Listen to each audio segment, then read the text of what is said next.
Hello, my name is Winsley and welcome to my video covering the 51st Dev Diary for Age of Wonders 4. This one is covering the new Sunless Lands terrain type, which is coming out with the Thrones of Blood DLC. Thrones of Blood, I believe, is coming out on November 11th, and I just took a few minutes to read through what we have here, and I saw that some people were already posting some interesting screenshots from the stream that also came out today. I'm not going to be taking the time to find more screenshots and to make a deep dive video this week because I recently started a new job and there's only so many hours in the day in the week. You're just gonna get one video from me this week covering the dev diary, and then you'll get another video from me next week covering the dev diary. But if there's anything that I don't talk about at the end of this video where we do go through these screenshots, please feel free to mention them in the comment section below. I'd love to know more about the new content, and I'm sure so would the people watching this video.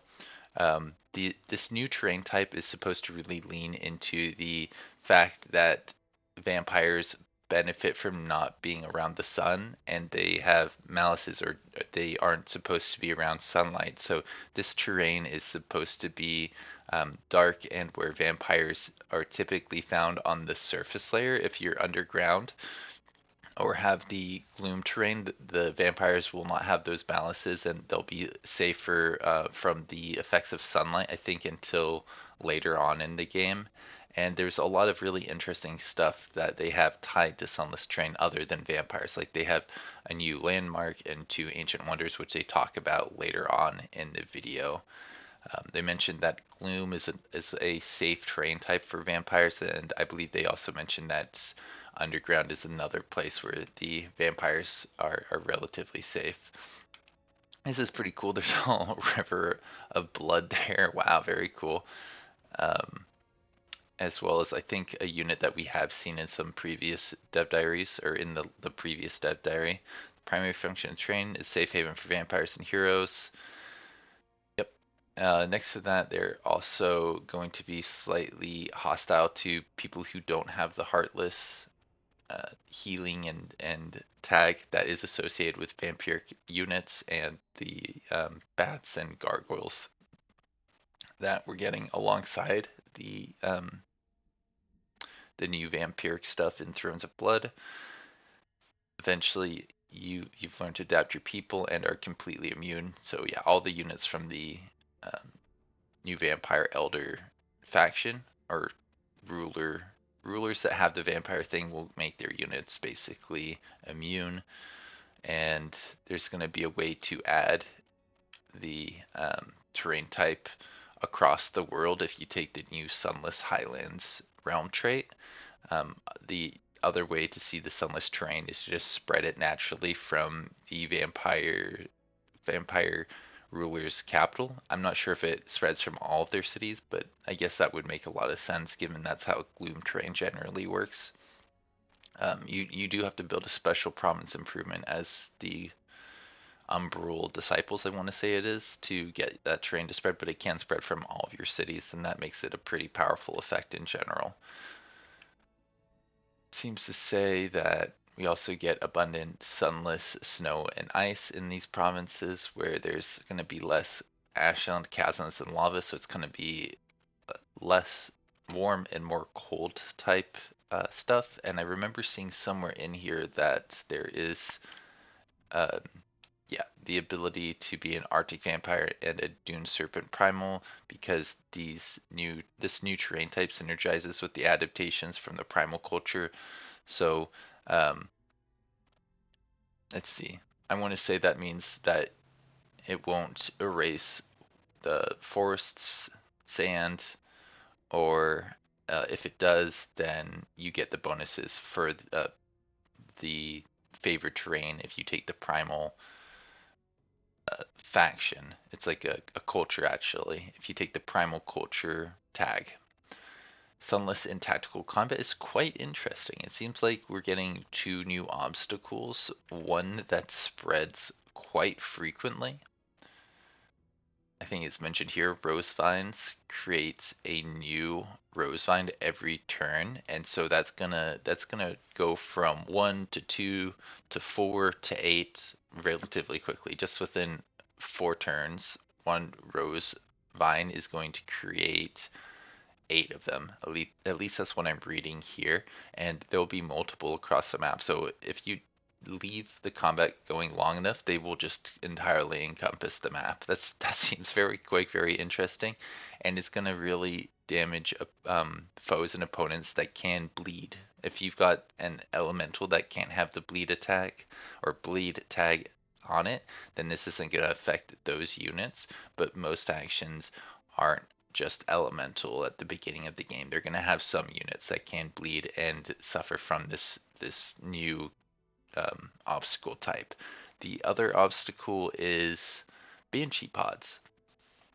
They basically will make it so that when they destroyed, they let out a little Banshee wail, inflicting frost damage, weakened, and remorse in a 2 hex radius. That's a pretty big radius for just a little obstacle. Most obstacles only apply their effect when a unit passes over it or when they end their turn in that obstacle. So this seems like something that you can damage with like AoEs to create even more AoE damage.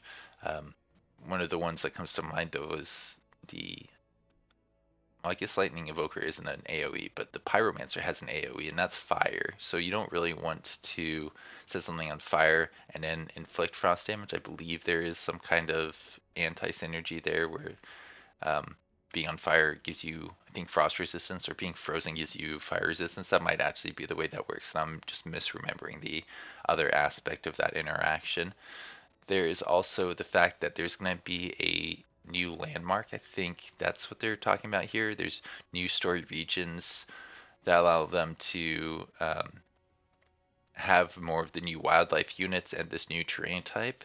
Now, custom regions are different than landmarks, but it is related, right? Yeah, one of them has a little castle on a cliff edge, and I think that doesn't have a landmark there that you can enter into, but rather just lets you kind of imagine a story of a vampire living in a big gothic castle near a cliff edge. Kind of cool, kind of interesting.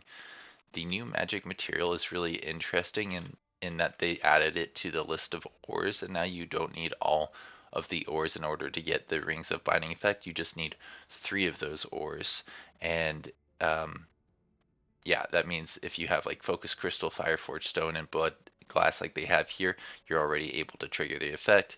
The infusions that you get from having Blood Glass are things like the Blood Magic damage type. You can summon undead units. I think like the Thorn Skeletons would make a lot of sense. You get the Torment effect and the Blood Parasite effect, which they don't show off what Blood Parasite is in this dev diary, but they mentioned that it's going to be in the next one because, well, the next one I think I saw at the end is going to cover the new tome, so that makes a lot of sense. I think we also saw in some screenshots what Blood Glass actually gives you in a little bit more detail. I think we saw that it allows your units to regenerate a little bit more on the world map, as well as giving plus 20 draft. That looks like the draft symbol to me. All right, going back to here, we can now focus in on the new Ancient Wonder. There's 2 of them. One is a bronze landmark and one is a gold landmark. The Crimson Fane is the new bronze landmark, and let's see, it appears in lands with sunless terrain as well as it can appear in desolate or arctic. Those are things like the ashland and the snow and ice. Pretty interesting, seeing as the new Sunless Highland has less desolate terrain and more arctic, but it allows for there to be some variety there. I think this is a location that will give you new wildlife units that you can you get from the Rally of the Liege, as well as allows you to sacrifice thralls, which are a resource that both the new vampire rulers and the eldritch rulers are able to use, and that will give you a permanent increase in casting points. I wonder if you only can use that once, because if you can just keep using that, if you keep using your thralls to get more casting points, that's going to get pretty strong, maybe a little overpowered quite quickly. Yeah, I want to know more about that interaction specifically. So, yeah, this looks great. Looks really interesting. Looks like there's a giant pool of blood there too. Seems like kind of the theme, right? Um, then we have the new Rose-Choked Palace, a new Gold Wander that grants a larger number of units through the Rally of Leech mechanic than what you would usually see in any landmark. There are quite a few new units, and it sounds like one way that you can get them is through tomes, and another way would be through this gold landmark. And there's also units that you don't get through the tomes, just wildlife units that are pretty new and interesting that it sounds like you can get through this interaction. It also will make it so that you can ignore the penalties of Sunless Terrain outside of the undead transformation. So if you are playing something other than Vampire Rulers, taking this gold landmark can really help you contest Vampire Rulers that are on your map. No, there's more here. This is the Rose Choked Palace, so this is that gold landmark. It looks really cool. It looks fairly similar to the castle that we get as Vampire Rulers, but then it has this, like, I think tree leading up to it. That's pretty fun. Um, what else? These are for the vampire nobility. Be finding off opulent gardens full of hedge mazes and gargoyle statues. Yeah, and it has a lot of the rose vines present, so look out for that. That'll definitely make it harder for units that can bleed to clear out this location, and auto combat may not go the way you expect it. Last thing I want to say here is this landmark. Yeah, this is the last thing they have in the dev diary. So we have the new Thorn Heart landmark, a grotesque giant heart beating and spreading crimson veins across the land. This landmark can be present any realm with Sunless, but is most likely to be in the new Sunless Highlands when you create a realm with the new Sunless Highlands realm trait. Man, it's getting harder to talk here now that I've been talking for 12 minutes. What do we have here? Grants a large amount of resources to adjacent provinces, but if you annex too much, you'll start spreading Sunless Terrain all around and within your city's domain, which is a good thing if you are playing a vampire ruler, and a bad thing if you're not playing them, because that can create effects that are tricky for non-undead empires to overcome. So if I click on this and zoom in, we can see that provinces that are nearby get extra food and mana. I think you usually get things like +5 gold for each province, so this is like double. And then a farm in this province grants 5 knowledge and additional to the income. So you can get, like, yeah, pretty crazy amount of resources just from one province being attached to a bloodspring thicket. And then it looks like once you get three provinces attached to this landmark, that's when it starts to terraform within 5 province radius of the domain of that city. And then it also will gain Sunless, lose Gloom, and give the Parasitic Containment Combat Enchantment, which I don't believe we got to see at any point. Let's see, now that we've looked at that, I can close this, and we can read the rest of the dev diary. There isn't much left. Regardless, scanning the threshold. Yeah, new combat enchantment that will apply to any sunless terrain anywhere in the realm. So even if your units aren't too keen about fighting in the sunless, your enemies will have it worse. Alright, and there you have it. We're going to get to see the new tomes next week. So before we end this video, I will take a second to just go through what we did get, what I found in the Discord quickly. We got mentioning this thing about the new what's it called? Landmark that we were just looking at. We also have Call Arctic Blizzards, which I assume has to do with the Vampire Ruler. I don't remember seeing this one previously. It says for 3 turns at the start of a turn, an enemy unit will take 8 frost damage, and all wet units have a 90% chance of being frozen. That's pretty interesting. I like that. So you're actually incentivized to make units wet if you have this spell. So Cloud in the Bottle, very cool, very good in general, but even better when you have that spell. Desecrator gives a Dark Sacrament ability, which I don't think we got to see in the last dev diary. This is saying that target corpse explodes and all enemy units with 2 hex radius have a pretty high chance of taking the disease tag and a pretty high chance of getting the disease tag. Cooldown 1 means you can use this quite frequently. I think this is a leave one action type ability, so if you move forward, you can use this ability and then get another attack or go into defense mode. That's pretty nice. Torment is a new effect that's interesting. I hadn't noticed that it counters Grace, but that is quite significant. Grace is a very powerful effect, and being able to remove that quickly without having to deal damage is quite nice. Uh, when this unit uses an ability, it sustains 8 frost damage, loses 4 morale, and loses 1 stack of this effect. It can stack up to 5 times. So that will make it really hard for enemy units to use abilities. I want to say a repeating ability should probably trigger this once, but maybe it can trigger it multiple times. I would like to test that. Dread comes from Dreadful, and I think that's a hero skill, something that you would get from signature skill. Target enemy units gain 2 stacks of torments until the end of combat. They gain status vulnerability for 3 turns, and they lose 10 morale. I think I saw something about exploiting weakness healing units, but I forgot to get a screenshot of that.